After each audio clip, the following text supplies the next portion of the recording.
Welcome everyone to the live stream. Merry Christmas to all of you guys. Welcome to Forward Thinking. My name's Gary Robillard, and we're excited to have you here. We're streaming on multiple platforms today. I've got a special guest with me today, and we're going to be talking about, well, something that's probably been on your mind as well as mine for a while. Am I using LinkedIn properly? I had to stumble there because I was thinking of other social media platforms. But we're going to be talking about social media, but specifically LinkedIn. And for those who are in the B2B realm or even the B2C realm, we post ourselves on a bunch of different platforms, and we hope and pray that things happen, and then we wonder why things aren't going maybe the way we wanted, or maybe we just put our name up there as a shingle. But we're going to talk to an expert today, and we're going to find out a little bit about what we could be doing better and some of the things that we should be doing with our LinkedIn profile, and how we can use LinkedIn to capture more people that may be interested in our products or services. So let's move over here, and I'm gonna introduce you to Ryan. There we go, Ryan Dawson. He's from PSAI. Eight. Inc. Do you want to tell? Hey, what is that? What does that acronym stand for, Ryan? Yes, it stands for a much longer name. It stands for Professional Sales Agents International, and we've been around for quite a number of years, about 8 years now, I guess. And our focus is on helping companies with developing growth strategies and helping them to increase their revenue. That's it. Awesome. Yeah, Ryan and I actually met on LinkedIn. It was it was amazing, and then we found out we're in close proximity of where we live to each other, and it was like, oh my gosh! And we found that we have quite a few things in common, which was brilliant, and because of his expertise in a lot of different areas, I have found out he's just an amazing guy, and so we wanted to talk about LinkedIn because he's worked, he's done a bunch of research, he's done a bunch of stuff with LinkedIn, he's got a program with LinkedIn, and first of all, Ryan, do you find that most people use LinkedIn as kind of like a business card? They throw their name, some information up there, and then call it a day. Yeah, I see that from a lot of folks. Yeah, and I've cruised a lot of different profiles on LinkedIn, and I would agree with you. There's a lot of folks that just kind of throw it together, and it almost seems like you're checking off something on a list where it's like, oh, I have to have a LinkedIn profile, so I'll just put this together and make it look sort of pretty and put some information on there, and away we go. Right, Okay. right. Yeah, and I've taken digital marketing courses and stuff like that, and one of the things that they say, or at least some of them say, there's mixed reviews on that, is some say, oh yeah, you got to be on all these different platforms, and then the guys that seem to be successful are saying, no, pick a platform and focus your time on that particular platform. What do you subscribe to? Well, I think it it depends a little bit on what the nature of your business is. So, Right. with my retail clients that I've worked with, it seems as though they don't really have much of a choice. They have to be on multiple platforms just to accommodate and to intersect with where their clients or their customers are looking for them. So they have to maintain their Twitter, their Facebook, their Instagram, maybe some TikTok, something like that. With B2B clients, I try to encourage just focusing on LinkedIn, maybe one other, but LinkedIn it's going to be the best place for you to live. Right. Yeah, and I agree with you with the retail people that, yeah, you kind of need to spread out. The caveat to that is that it's going to take up some time. And Mhm. either you're going to have to do it if you're a solopreneur, or you got a smaller thing. You're going to have to do it yourself, or you're going to have to have a team. You're going to have to bring in some people to do that, which can Yeah, get costly, right? yeah, And do absolutely. you find that's why most people don't kind of stretch themselves into that, is because of the time constraint there? Yes, and I actually am experiencing this with one client now, where she runs her business. She's kind of chief cook and bottle washer, she has staff, but the thing is, those staff aren't necessarily there. They're not trained to handle some of the marketing aspects of her business. So really, that comes back to her, and that's the case for a lot of small businesses, right? We wear multiple hats. We've got to focus on our sales, on our marketing, on our accounting, on our everything. It's Hmm. tough. It really is. And the more time you have to spend on social media, doing those types of things, it's a huge time suck. And then granted, there are some tools that are available out there to help you manage that. There's some automation and things like that, but um, you know, again, if you're using those kinds of tools, you still have to prep them. You still have to load content into them. You have to So that create the content, right? I mean, it's creating the that's a big content. one. Yeah, and the value, Hour, and it's got to be value in the content. So it's just not a matter of throwing stuff out. It's got to be value to whomever you're yeah, sending that to, right? yeah, exactly. And it doesn't necessarily need to be that way. And that's the thing I think a lot of people maybe miss is that I see people struggling, and I did this. So I will be the first person to raise my hand and say I made this same mistake. But when I launched my blog a few years ago, um, I was posting content on there on a daily basis. So I was writing posts on a daily basis, and it was probably I'd say at least 2 hours out of my day to try and Yeah. create that content and put it up there. It's huge, and most of the time you don't have time to do it through the day. So I'm sitting there at like 10 o'clock at night trying to pump out something that I can post and have ready to go for the next day. So it's just and you can do that for a while, and then it just becomes too much. So in reality, especially with LinkedIn, you don't have to post every single day. You Yeah. just have to be on there once or twice a week, and the key here is original content. So don't reposts don't count. You have to Ah, focus on creating original content. oh, that's interesting. So the reposts don't count. Now they don't count in what respect, Ryan? So if we look at the overall way that LinkedIn sort of assesses your profile, there's what they call an SSI score. Right. And that SSI score is composed of four different pillars, four different components. And depending on the strength of those four pillars, it uh, essentially helps to rank you not just within LinkedIn searches, but also externally because LinkedIn's tied to the major search engines like Google and Bing. Right. It helps to raise your profile in those searches as well. So these SSI scores and being able to manage them is I don't know. We'll talk about that a little bit later, but one of the pillars there involves creating some original content, and just it all comes down to the way that LinkedIn's algorithms work. Right. Right.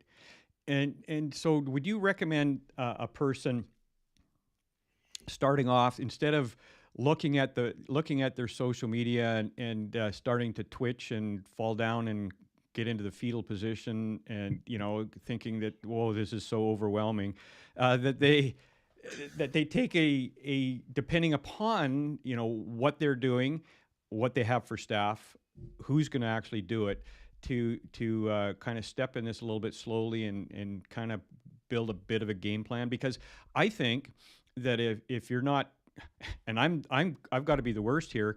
I was spending most of my time on YouTube, and I I had stuff up on LinkedIn, but very little. Like I don't think I touched it for years Yep. until we started doing these live streams, and I had the ability to live stream on LinkedIn. I thought, okay, great. But as far as putting posts and communications, I'm a noob for that as well. So I'm like everybody else out there that looks at it and went, okay, that's too much. I'm just trying to get videos out and that help my clients with their CRM and that sort of stuff. So can you kind of maybe talk about that just for a short bit? Yeah, sure. Yeah, no, it's a great thing to bring up because especially for LinkedIn, it can seem very daunting at first to try and do that. But the way that it works with LinkedIn, it's in a way it's almost better if you start off slower and slowly kind of increase your activity on LinkedIn. And there's some reasons for that. There's actually, if you start to increase your activity, and when I talk about activity, I talk about um, generating LinkedIn connections and reaching out and connecting with people, et cetera, et cetera. Um, that has to be done in a very structured way in order for you to avoid the LinkedIn red flags and to avoid LinkedIn jail, as we like to call it, which is not a fun place to be. No. I've been there twice. So you learn the Uh, hard way. yeah, sure, Um, sure. but yeah, it's when you're creating content, it doesn't have to be, and it shouldn't be something that feels daunting on you. It should be. It sounds better if it comes to you naturally. So if you're going through your day and you're thinking, geez, this is something that I think people would really like to know about. Hmm. It's going to sound better when you take the time, put the passion into it, make it original, make it kind of sound like you, and create that article and then post it out to everybody. And like I Right. say, even once a week is enough to keep your presence out there and to help with your SSI score. Right, right. So we're going to get into that SSI score, which is, I like how you put that because I think we've all heard of the term SEO for your Yes. website, and people say, "Oh, what's do you have SEO set up on your website?" and that sort of stuff. And then so when you kind of put it in a framework of, "Hey, it's kind of like SEO," I went, "Oh, cool." So do you want to go into your onto you share your screen, and then we can we'll you can kind Yeah. of go through this a little bit, and then Yeah. I've got more questions, but we'll kind of tie that up once you kind of go through what this SSI is, because that's what the post really was about. This score, and it was something I wasn't even aware of. Yeah.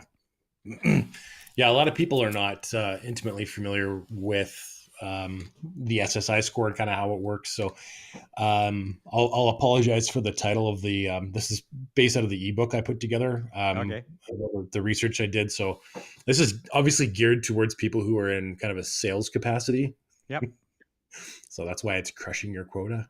Yeah, yeah, no worries. But Um, it could be for anything, right? I mean, it's it really the could. I yeah, it Yeah. depends on what you're wanting to use this for, because some people may want to just have it as a business card, which really it's not doing anything for you. Um, Yeah. but this is where, okay, let's step it up, and like you said, a little slower. Yeah, exactly. And this is the thing, because we work in the sort of the sales world, and we work with growth and revenue acceleration. That's typically the audience we're dealing with. So that's where kind of the name came from. But the SSI score in general is just about getting you more noticed on LinkedIn. That's really what it comes down to. So um, this is something that started uh, back in 2014. So when it first came out, the SSI score was typically only available to people with a paid LinkedIn account. So it was a feature of having a premium account with LinkedIn. As time went on, I can't remember what year they kiboshed that. It was a few years later, and they opened it up so that everybody now has access to their SSI score, and they can check and see what it is. And it there's a link that I have in here that I'll share with everybody.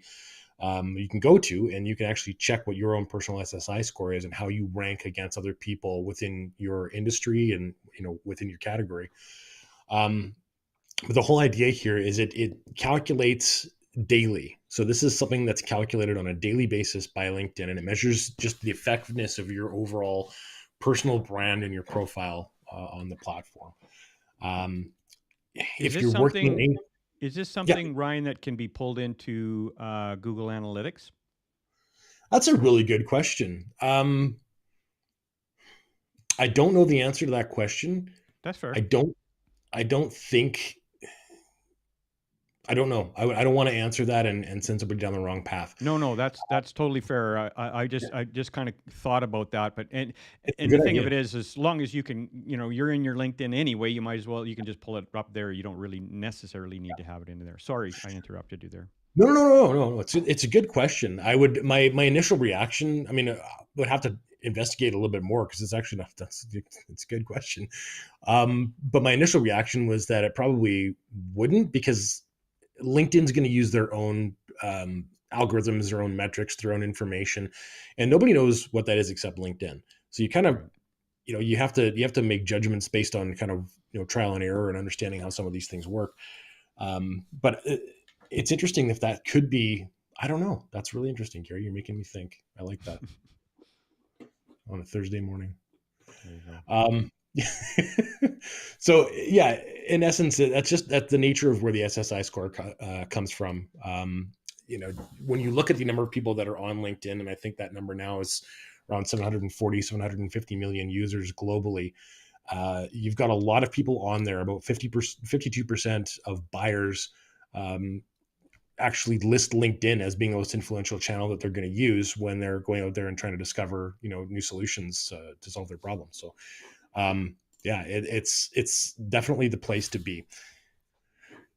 Now, there's been a lot of conversation. I don't know if maybe anybody's heard about that. Some people say that it's just a vanity metric, and if you don't know what a vanity metric is, it's essentially just a metric that people use that doesn't have any meaning to it. It's not tied to anything. It just makes you look good, right?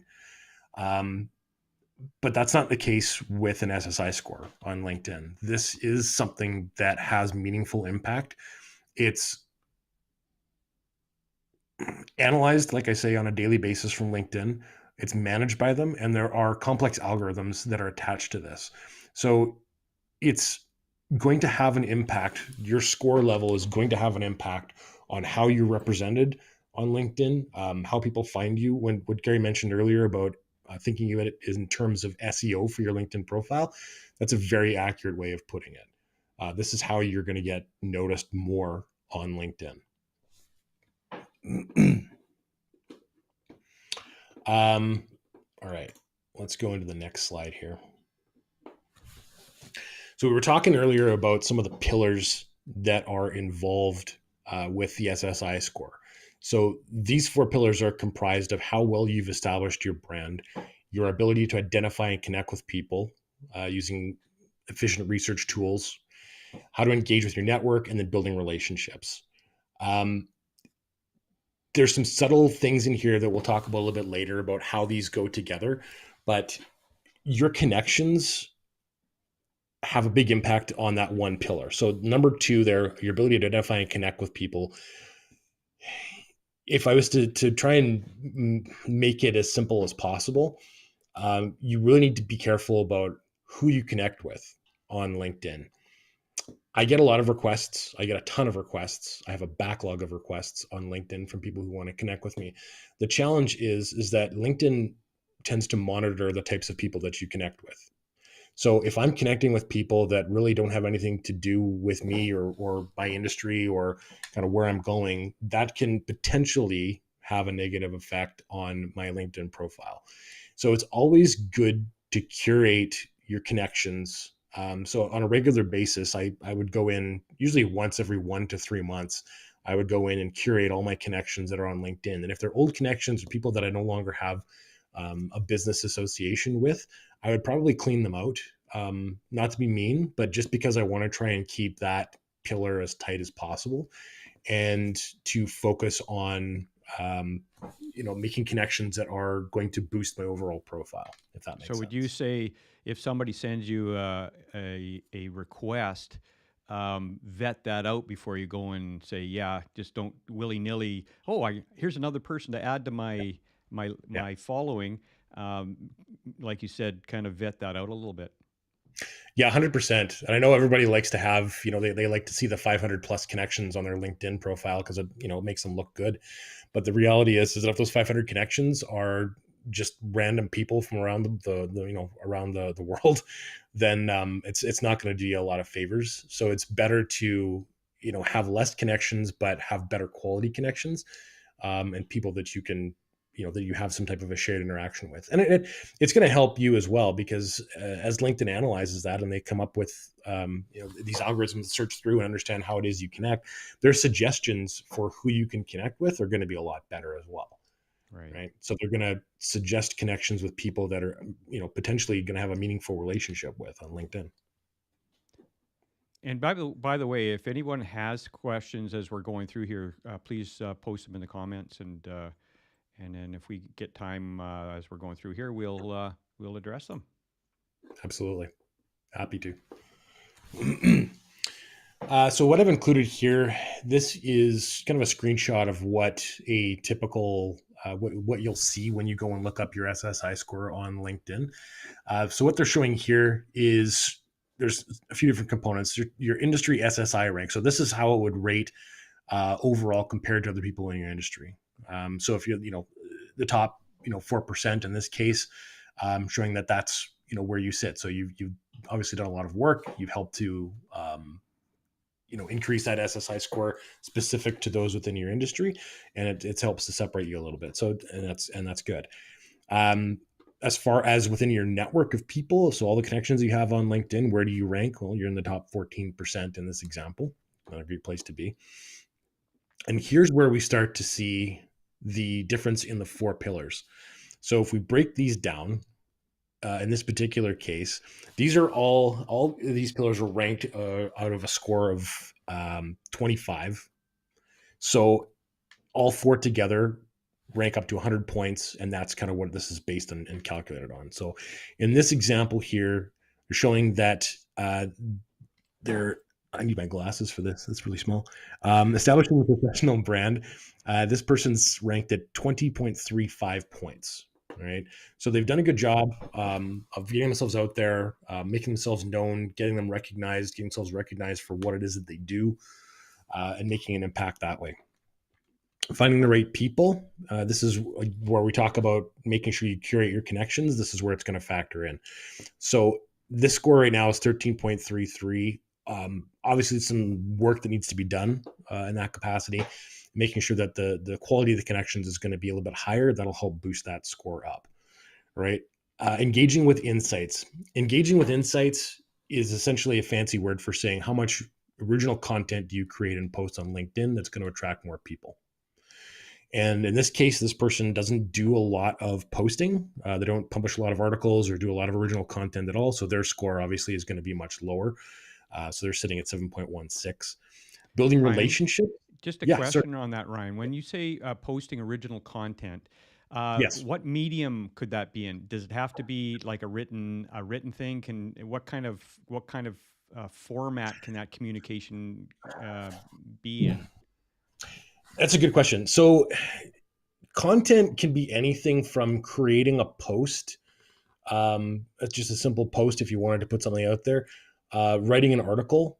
And I don't know, I couldn't tell you exactly how LinkedIn is going to rank those things. The best guess we've been able to come up with is that they rank the articles higher than they would just regular posts, but I don't have any definitive, you know, anything to show that that's actually the case, but that's just based on our experience. And that's Um, fair. I just wanted to kind of yeah, get an idea of okay, I want to send out some content. What yeah, form am I going to do? A meme? Am I going to do, yeah, a video?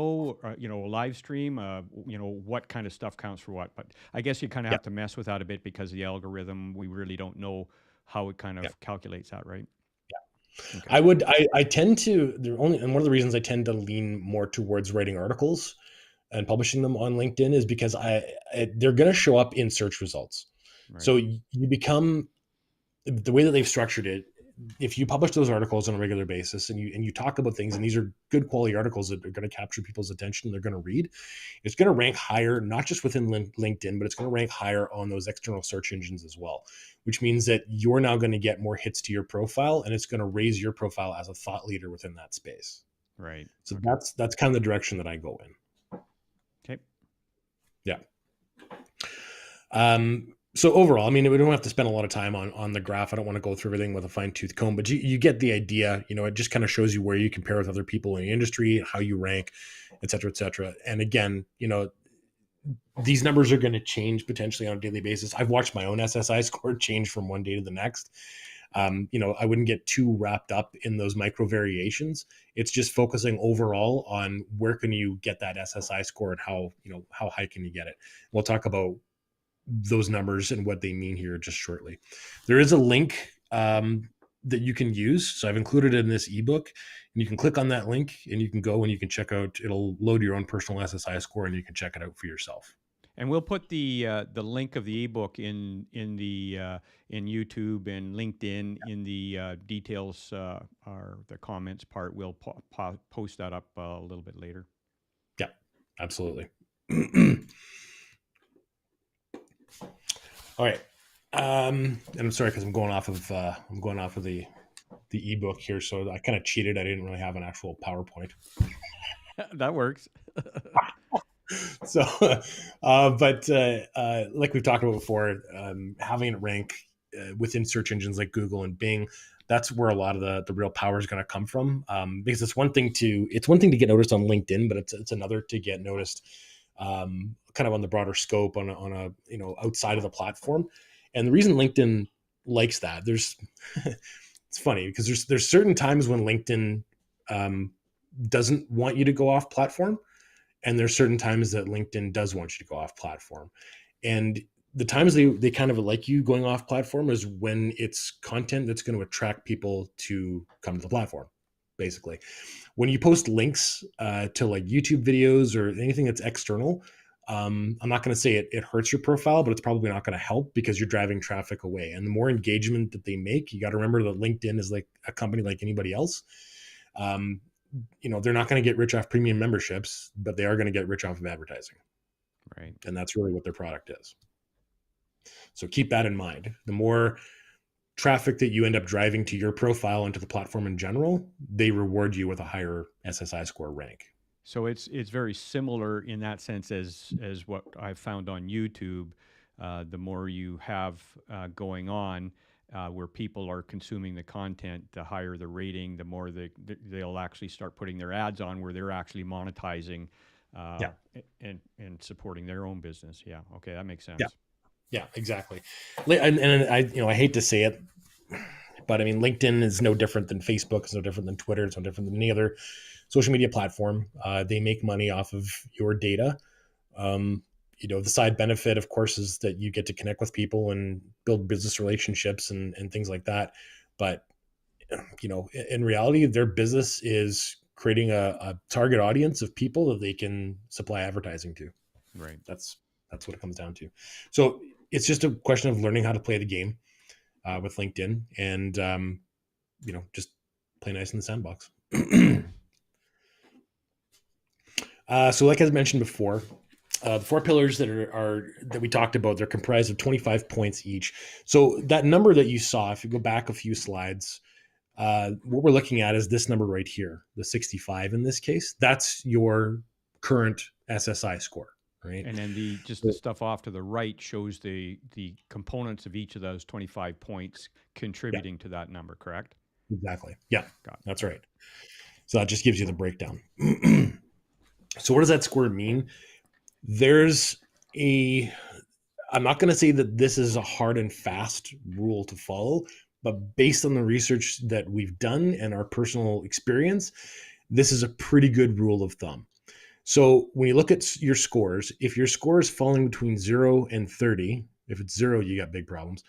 But if it's between 0 and 30, it's typically not going to rank high in search results. It might lower your connection opportunities by as much as 55%, depending on the scenario. And that's where I find a lot of people who take a more casual approach to their LinkedIn profile. So the ones who are just checking off the box and putting some information up there, Mm-hmm. who don't necessarily spend or invest a lot of time developing that profile, this is where their SSI score is going to land. So you're there, you've got a presence, but chances are people aren't necessarily going to find you, and it's just you're not going to get recognized. There's no strong SEO factor to that type of a score. The 31 to 79, which is where you'll find a lot of people residing. Um, Most casual users of LinkedIn kind of fall within that range, and they're usually strong in a couple of different pillars, but the other two they don't necessarily focus on. And to be honest with you, most of those pillars they're strong in are probably going to be establishing the professional brand and building relationships. And then the two in the middle are typically where people tend to fall down, at least from what I've seen. Okay. Now, the last one is anything over 80 up to 100 maximizes those search rankings. So you're going to show up a lot. So you'll show up more often than other people, more often than the casuals and the lower ranked people in those search criteria and in those search results, I should say. You're going to have a higher likelihood of reaching your targets, of connecting with the right people in your audience. It's just going to be an overall better LinkedIn experience for you. Now, I will say that I don't know of anybody who's got a rank of 100. I've seen some people who are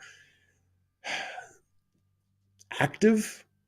Again, mentioning that you don't necessarily have to post every day on LinkedIn to get that score up there.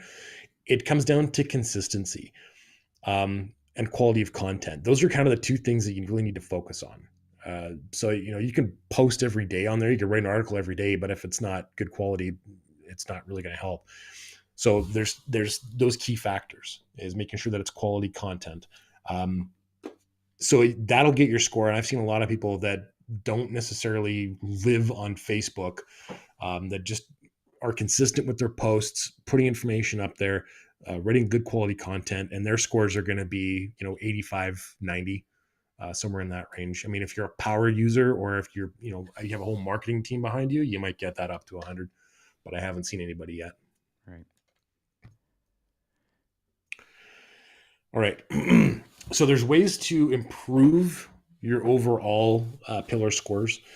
So we'll talk a little bit about, I kind of broke these down a little bit just to kind of give you an idea of the things that you could do to help increase that. So the first one that we're looking at is establishing the professional brand. All right. And there's kind of two elements to the professional brand side of it. I believe this is probably one of the more important pillars. And there's 11 areas within here that you need to pay attention to. And this comes down to customizing, and I don't know, my wife likes to use the term zhuzh, like, you zhuzh it up. Yeah. Yeah. I don't know if that's a word or not. Spruce it up. Spruce it up. There you go. But that's essentially what you're doing with your profile, right?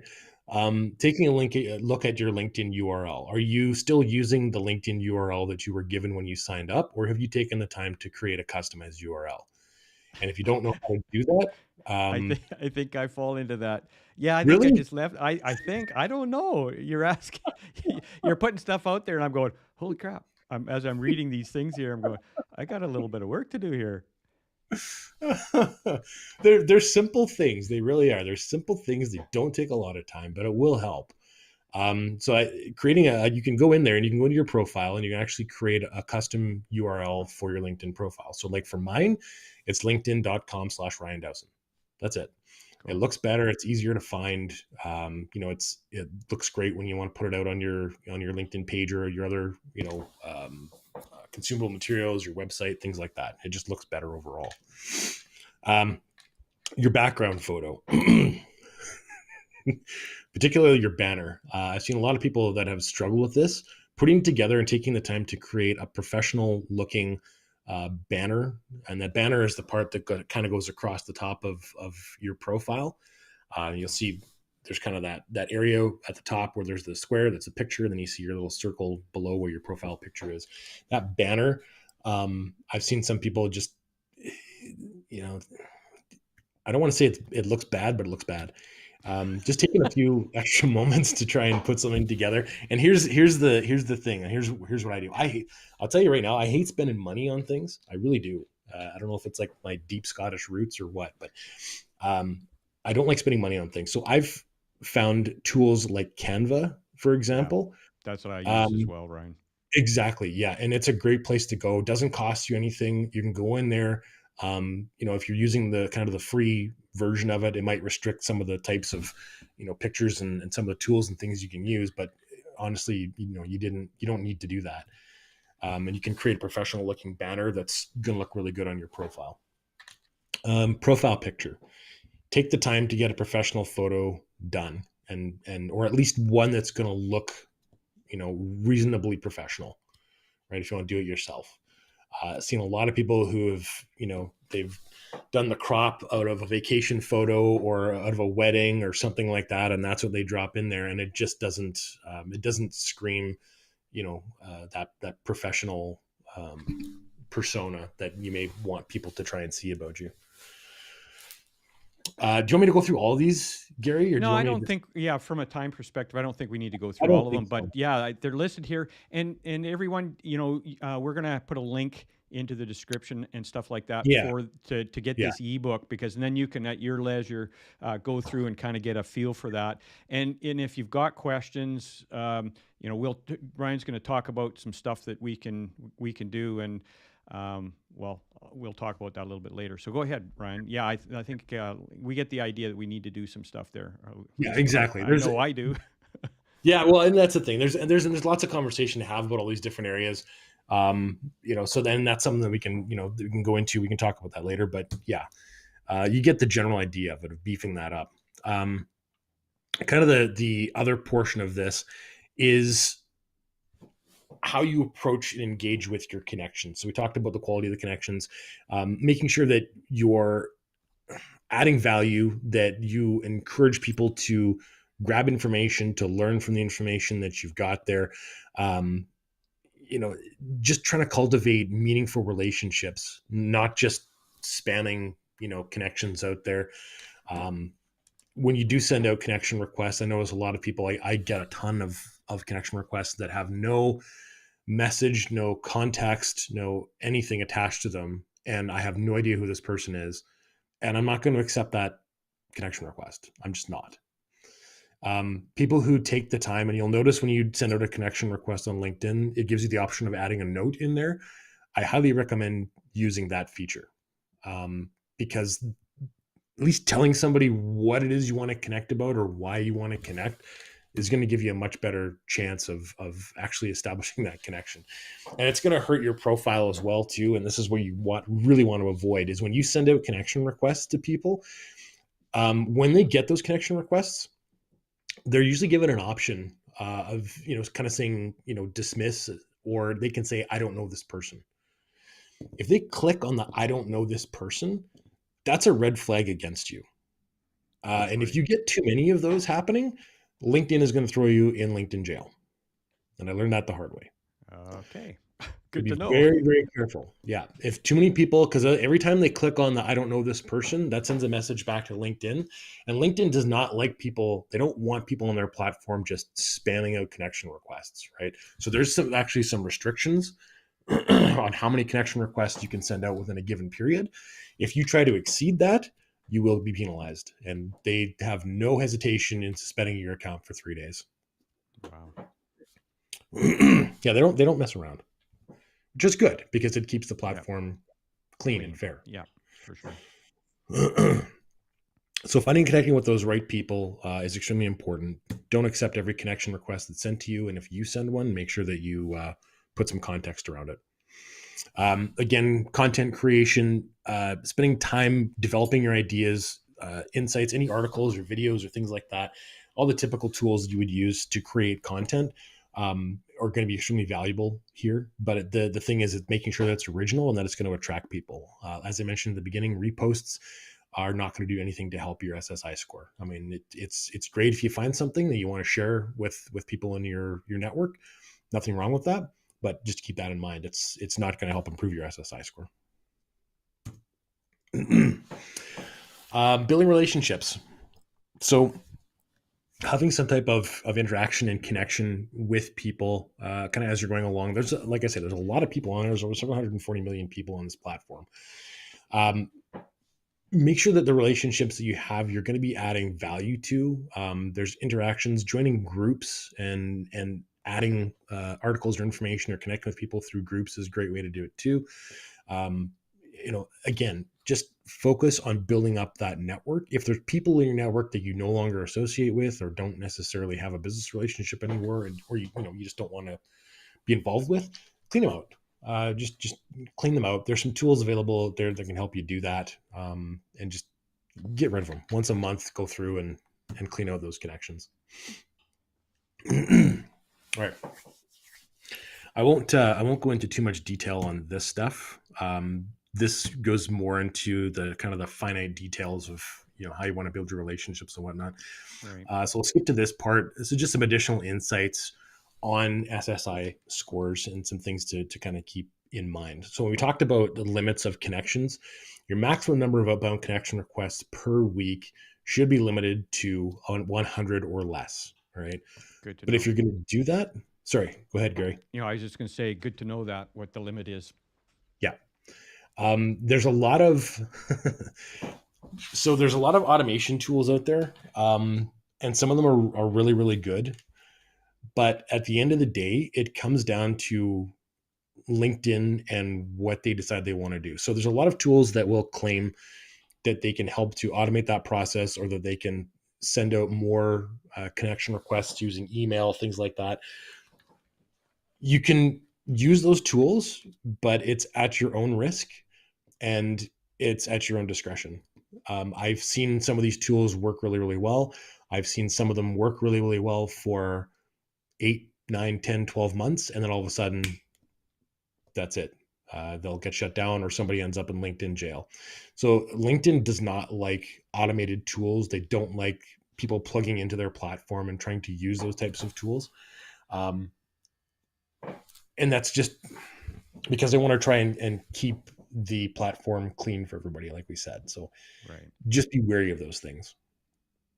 And you said um, also, which I think is a really important part of this, is okay. There's the limit, but make sure when you're sending out the request that yeah, it's a thought out request saying, why do we want to connect, as opposed to this just general connect, which I've always just done the connect and called it a day, never wrote anything in there, and I'm going, ooh, that wasn't good. I've been under the 100, but I haven't really thought through, hey, I want to connect because yeah. that sort of stuff. Okay, cool. See, and there's caveats to that. Obviously, if it's somebody that you know of or that maybe you just had a conversation or a meeting Sure. with, Yeah, then you don't necessarily have to worry about it. But if you're using LinkedIn as a marketing tool or a prospecting tool, then yeah, I would highly recommend adding that note in there.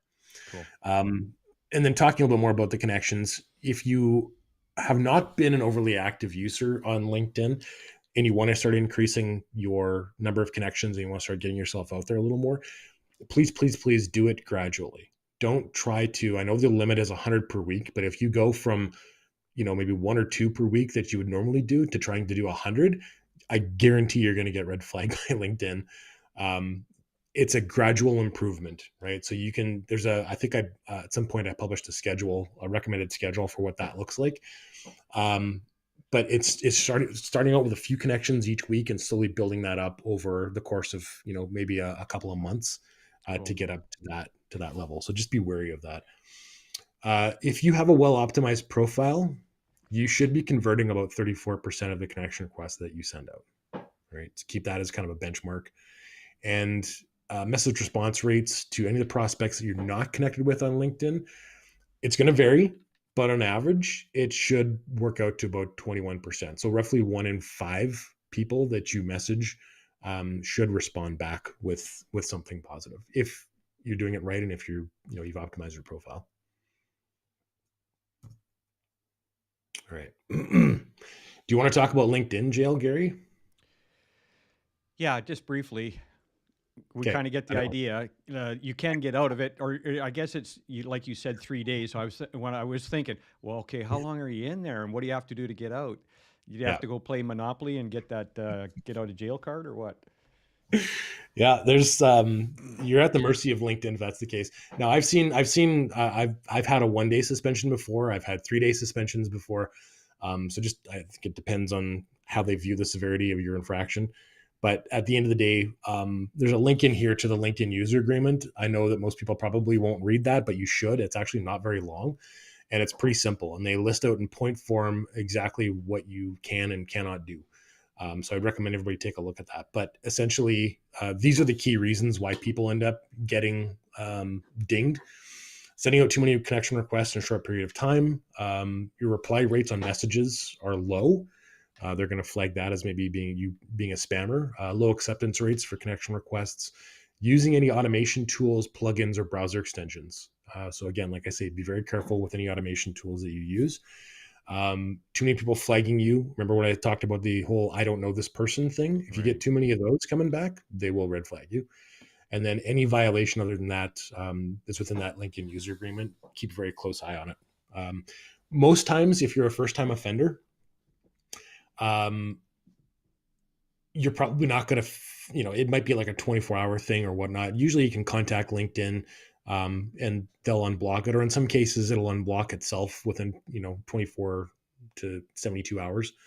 In severe cases, you will have to reach out to LinkedIn support and, kind of plead your case as to why you want to get unblocked. This is just some samples of some of the messages that you might see. If you see these, then you're in trouble. So you don't want to. You want to avoid getting one of these. Avoid getting one of these messages. Yes, Cool. you do. It is possible to break out of jail, as I mentioned. There's options there for you to do that. Sequential violations, though, are going to see you inching closer to a permanent ban. So if you do this on a regular basis, you will most likely end up permanently banned from LinkedIn as a platform. And don't try to start a new account because they will find you. So there's a lot of information. I put a lot of stuff in this particular ebook. So I would encourage you to kind of download it, take a look at it. It's really a great tool. It's a good guide to use for how you're kind of structuring your LinkedIn, not just your profile, but your engagements, how you engage, looking at those 4 pillars again, and making sure that you're coming up with that original content. The payoff here is that you're going to get better quality suggested connections. You're going to rank higher. You're going to get just overall more activity and getting noticed more. Like we said at the beginning, this is essentially like an SEO for your LinkedIn profile. So it's worth a little bit of the effort to put it in there, just to get noticed, and make sure that people love you for who you are. So yeah, I don't know how much more. There's obviously some interesting points and things in here that you can go through. I've got suggestions in here for, if you are creating content. They recently changed the amount of characters you can have in for a post to 3,000, but just as a suggestion, I'd probably keep it under 1,000 because most people aren't going to sit there and read a 3,000 page or 3,000 character post. Right. You want to try and keep those reading, 2 to 3 minutes tops kind of thing for higher engagement, stuff like Right. that. So there's other tips in here. Okay. All right. So there you go. Well, okay. Well, that's great. Now, here's one of my questions. And this has been one of the questions that have been asked me, and you and I talked about it, but I'm going to ask you again just so that Yeah. the viewers can hear this. Should I get a paid account or should I stay with a free account? Is there any Well, I don't benefit? work. That's a good question. I don't work for LinkedIn. They don't sponsor me in any way, and they don't pay me to have any opinion. So my personal opinion, I've had paid accounts and I've had free accounts. I don't see a need to pay for it myself, unless you have a specific use case. I don't particularly find there's any great advantage. And I mean, I've worked in sales and business development for over 20 years, and I've had a LinkedIn account for almost half that time. Right. Um, so, but I just I haven't found a great need for having the paid account. I don't know that it's, for most people, it's probably not going to give you the advantage that you may think it will. That's So if just my you're maybe personal. a larger organization where you've got a marketing team and you're really into the analytics and you're really trying to reach out, maybe, I mean, it's kind of like for one of the CRM products that we have, which is a high end one for guys who do full time digital marketing. They do A/B testing and all this other stuff where most people don't really need that, right? And so, that boils down to the question: say, okay, what do I need? And you can always scale up later if you find you get to that point. But most of us, probably 99% of us, are still trying to get our branding nailed down, and then don't even have a personalized URL. So Yeah. we got a little bit of work to do. Yeah, no, it's again, it's personal preference. If you want to pay to have the little gold, LinkedIn logo on your profile, you can. There's advantages certainly that come with having like a Sales Navigator account or a business account, just depending on what the nature of what it is you're doing. But there's ways around that as well, Yeah. where you don't necessarily have to. I know they like to charge for in-mails, but you don't necessarily need to have in-mails, and you can still connect and message people without having in-mails. Right, right. Yeah, and I guess so. As we're going through this, it kind of brings to mind we need kind of those 4 pillars. We need to work on those 4 pillars. Do it slowly. If you don't have to dive in, and unless you've got the resources, the bodies to do it, and the time to do it. And just kind of start inching in and start building it up. And I would suggest, probably like you mentioned, is get your branding, get that whole branding part down, because that's like walking into a meeting from a sales perspective. Am I walking in super casual? Or are you walking in professional looking, or what's that first in, what they think of you in that first few seconds of seeing your page, right? Yeah. Yeah, that's right. Yep, for sure. Any other things that we should be, should we think about? I'm trying to think of some other questions that I may have about LinkedIn. My biggest thing was, I think you've answered most of the stuff that I had, but now it's kind of getting into the nitty gritty, and I wouldn't mind having even some training on some of the stuff that I'm missing and how do I need to do it. Just, I mean, I could figure out how to do it over time, but it's kind of like, swimming from one island to another island. I can swim there, or I can take the speedboat and get there a little bit faster, and I'm That's not going to be right. so worn out and lose a bunch of time. So I'm more of the speedboat guy. Just, yeah, give me a ride over there, right? Yeah, that's right. Do you want to fly across Canada, or do you want to drive? Well, I think I'll fly, unless you like Yeah, doing road trips. unless you like doing Anyways. road trip. Yep, Yeah, 100%. yeah. So do you offer any kind of training stuff that a person could take? Yeah, I try to I understand the importance behind learning and at least having a fundamental grasp of some of these things. And there's so many different other additional tools within LinkedIn that we didn't even talk about today. There's like showcase pages. There's other things like that you can do and create. That's it's amazing. There's some really cool stuff in there. Right. So I put together. I normally teach this as a module when I do my sales training for startups, for entrepreneurs, and things like that. So Right. I've kind of thought, well, maybe this would be of value to people as just a standalone. So I Mm-hmm. kind of pulled the module out and made some tweaks to it. So on the 28th of December, I'm hosting just a LinkedIn training program, if you will. There's a modest kind of registration fee just to cover off, some basic expenses and things. But it's a chance for people to come in. We're going to go into more depth about LinkedIn. We'll talk in more detail about some of the things you can do to improve your profile, to get recognized. We'll talk about some of the little tools and tricks and things that people don't necessarily know about or not aware Mm-hmm. of that'll help you get your profile up there. I like to spend time with people, one on one, just giving them some feedback, maybe some suggestions and things they can use to increase their profile. So I'm running that, like I say, December 28th. I'll send you the Okay. link, Gary, but if people want to sign up for that. Yeah, I'll put it Um, in. I'll post it in the sure. comments area. So for those who are on and want to get access to that training, I'll tell you right now, you can sign me up, because I'll definitely want to take my between Christmas and that whole 2 week period that I take off.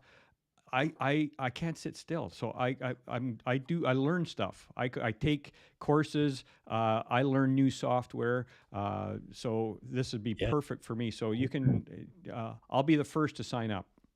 Sounds good. Yeah. Yeah. I know it's that tough time in between Christmas and New Year's when you kind of, sobered up from one and getting ready for the next one. And you've got some time in there going, you know what, I want to, and I do that every year. I sit down and that's kind of my personal time to reflect, to dig in, think about some of my things I want to accomplish in the next year, um, and try to get some learning in. Right. That's It's a self-improvement time. Yeah, and just so everybody knows too, Ryan and I have talked about talking about, and I don't like using this word, but some sort of goal setting in the new year, but more of a, what do you want to accomplish? And Ryan and I both have done tons of goal setting stuff, but the traditional goal setting things don't work for everybody, and that's Yeah. why 5% of North America set and achieve goals, and the 95 rest of the 95, we crash and burn consistently, just because we're, it maybe not fit our personal wiring in our head. And so I think we want to kind of talk a little bit about, what are some better ways to accomplish things that we want to get done. Wow. So 5%, that's That's it. 5% of people actually set the goal and follow through with it. And achieve it. The Leave rest it. of us, and I put myself in there, we may accomplish goals, but it's really loosey goosey. It's um, And I'm talking about personal goals. I'm not talking about corporate goals. That may be worse. I don't have any stats on that particular one, but there was a couple of companies that did some research on that, and it was pretty sad. And I think it's, it's the goal methodology doesn't match the human behavior, and that's probably part of the problem. Is that like someone like myself who's got a bit of ADD have a really hard time focusing. So, I use little tools like this analog tool for managing what my to-do list is. I use a calendar to a digital calendar, but this is in my face, and that way I see it every time. I'll be talking about this as an option for people that I found, and it works. I mean, it's simple, but it works. But we'll be talking about that in the new year. We'll grab Ryan again and pick his brain for some more stuff if Ryan's willing. Yeah, he's got the notepad there. Yeah. Well, hey, I did the notepad. The problem is I got piles all over the place, and it's like, oh, okay, I'll show you. This is pre, and I got it here just to remind me. But this is pre. This is like about a week's worth of little stuff here, and it's like I got stuff on the front, the back, and it's like, well, where was it that I was? And I know this stuff. Like I know this stuff inside and out. But it's the wiring in the head, right? It doesn't the analytic tool doesn't necessarily work for every mindset, and we kind of want to talk about that. And we'll talk about some kind of getting geared for 2023 and how you can improve business. And this is great, Ryan. Thank you so much with this LinkedIn talking about this, because I think it's a platform that it's been on my mind for years. I've put very little effort into it, but I want to kick it up like I've done with YouTube. I want to now kick this up. And YouTube was just more of the platform so that I could share, training stuff with people and things like this, right? Where, there's a little bit of value here that maybe some people will walk away with saying, hey, this will help me get this next step. Yep. And so, yeah. So thank you so much for your time, Ryan. Really appreciate it. Thank you so much for having me. It's fantastic. Yeah, I really enjoyed this. Okay, hopefully everybody got the value. Yeah, absolutely. So everyone, what we'll do is we'll wrap up. What I'd like to say is that we're going to have some links in the comments probably by tomorrow. I'll get some links from Ryan for the ebook, where to register for that class, because I definitely want to take it. I know that there's some areas that I know I could improve on. And if you've got any comments or questions, please put them in the comments. We will look at them, and subscribe or like or what have you in whatever platform you're viewing on. And we sure appreciate your time. We hope that you've got some good information from this that will help you kind of at least consider making some changes in what you're doing with your LinkedIn, and possibly helping you to move forward a bit. So have a great rest of your day. All the best, and Merry Christmas to everyone.